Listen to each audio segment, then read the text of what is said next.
नमस्कार मेरे प्रिय विद्यार्थियों, सबसे पहले हिंदी एजुकेशनल चैनल में मैं आपका स्वागत करता हूं। आज मैं आपके समक्ष छठे दशक की महत्वपूर्ण लेखिका मालती जोशी द्वारा रचित आउटसाइडर कहानी का उद्देश्य या संदेश या प्रतिपाद्य विषय को लेकर आपके समक्ष उपस्थित हुआ हूं। इसे आप ध्यान देकर सुनने की कोशिश कीजिएगा। तो चलिए शुरू करता हूं। छठे दशक की महत्वपूर्ण लेखिका मालती जोशी कृत आउटसाइडर कहानी का उद्देश्य या संदेश या प्रतिपाद्य। आउटसाइडर मालती जोशी द्वारा रचित एक बड़ी ही सुंदर कहानी है।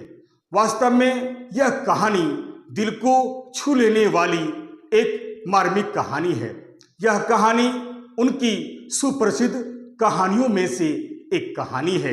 यह कहानी मध्यवर्गीय परिवार की एक समस्या प्रधान कहानी है। बेटियां हमेशा पराई होती है। बेटियों का सच्चा घर मायका नहीं बल्कि ससुराल होता है। यही इस कहानी का मूल विषय है। इस कहानी के माध्यम से कहानीकार ने नारी जीवन से संबंधित कई महत्वपूर्ण तथ्य को बड़े ही सुंदर ढंग से हमारे सामने उजागर किया है। अतः यह एक उद्देश्य प्रधान या संदेश प्रधान या प्रतिपाद्य प्रधान कहानी है। नीलम 45 वर्ष की कॉलेज में पढ़ाने वाली एक महिला है।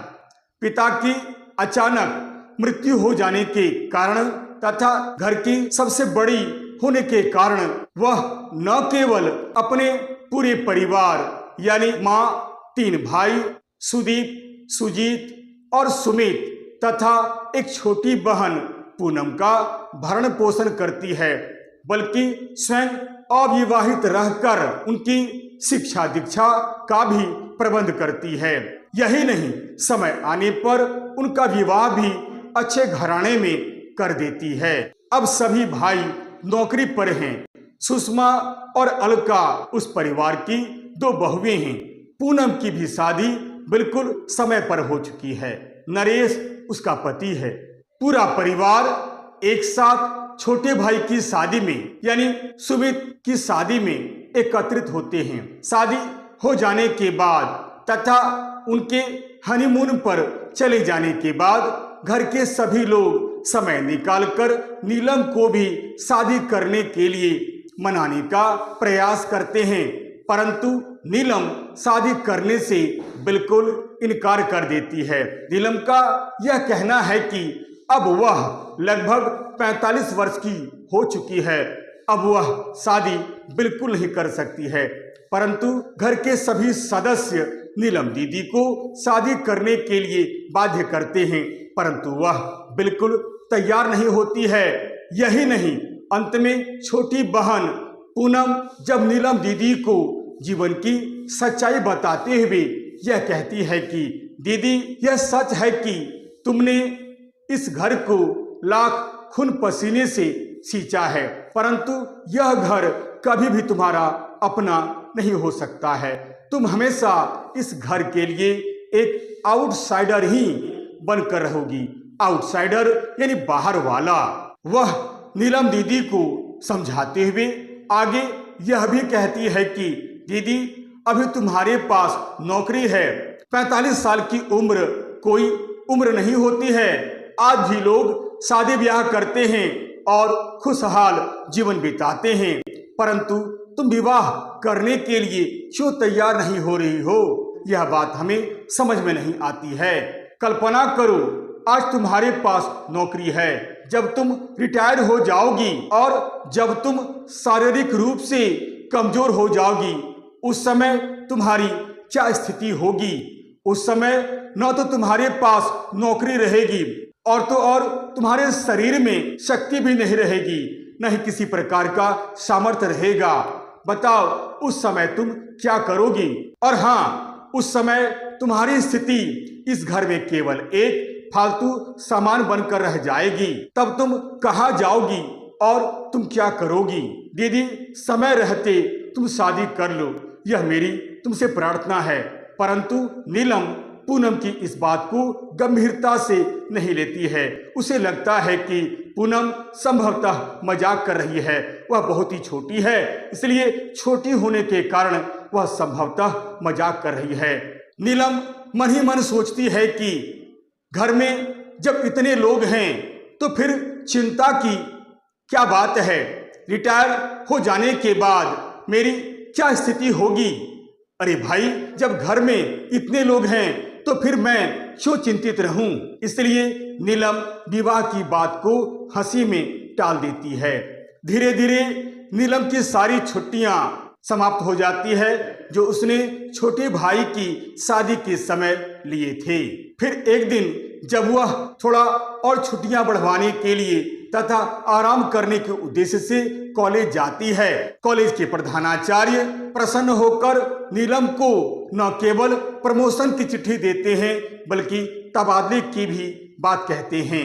नीलम प्रिंसिपल बनने की बात सुनकर बहुत खुश होती है, लेकिन ट्रांसफर की बात सुनकर बहुत दुखी हो जाती है। कारण नीलम ने कभी यह सोचा नहीं था कि यह घर उसे कभी छोड़ना पड़ेगा।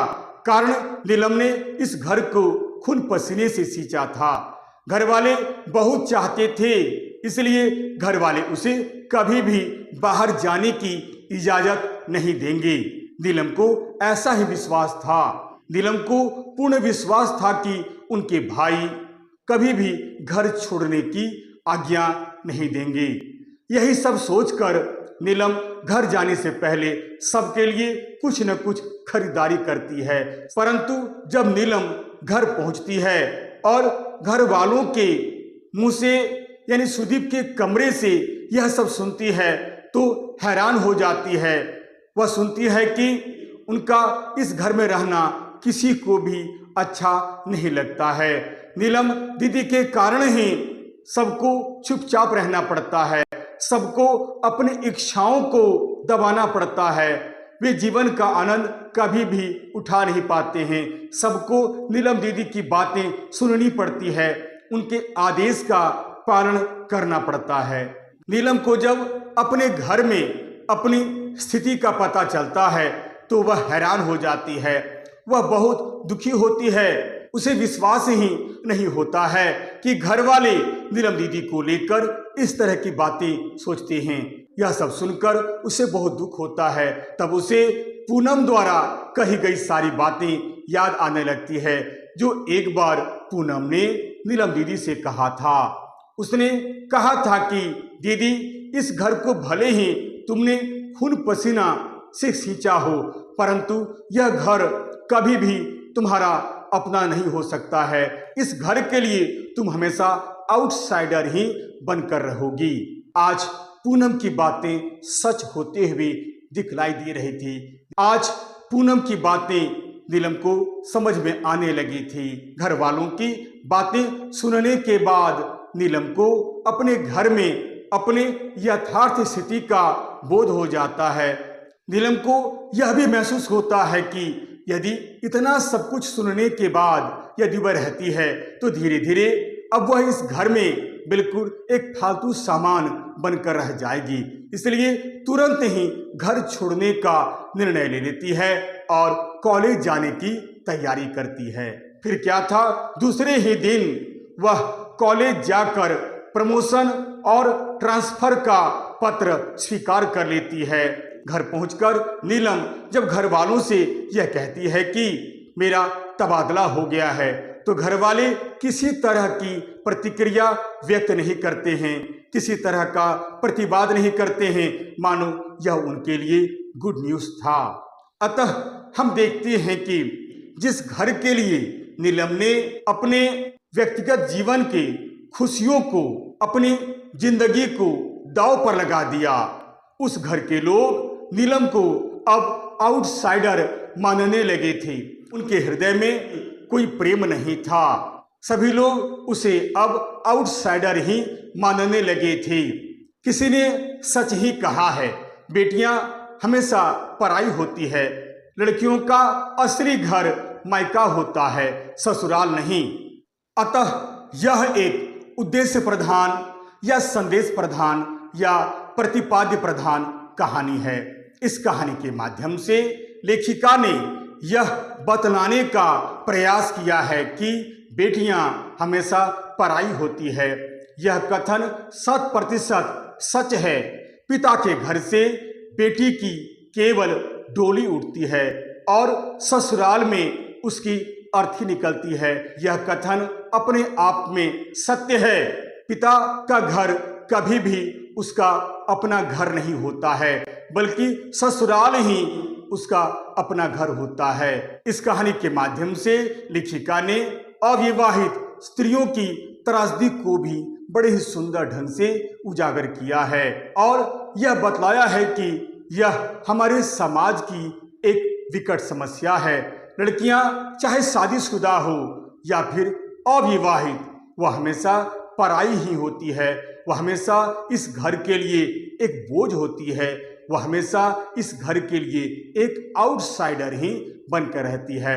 भले ही उसने खून पसीने से क्यों नहीं सींचा हो, लेकिन वह हमेशा इस घर के लिए एक आउटसाइडर ही होती है। यह सच है कि लड़कियों का घर जहां उसका जन्म होता है वह कभी भी अपना नहीं होता है, बल्कि ससुराल ही उसका अपना घर होता है।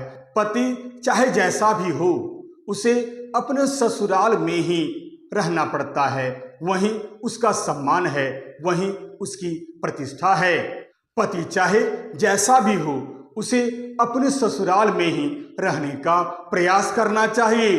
विकट परिस्थितियों का सामना करने का प्रयास करना चाहिए। या यदि पति किसी तरह उसके योग्य नहीं है तो फिर अपने स्वाभिमान का परिचय दे।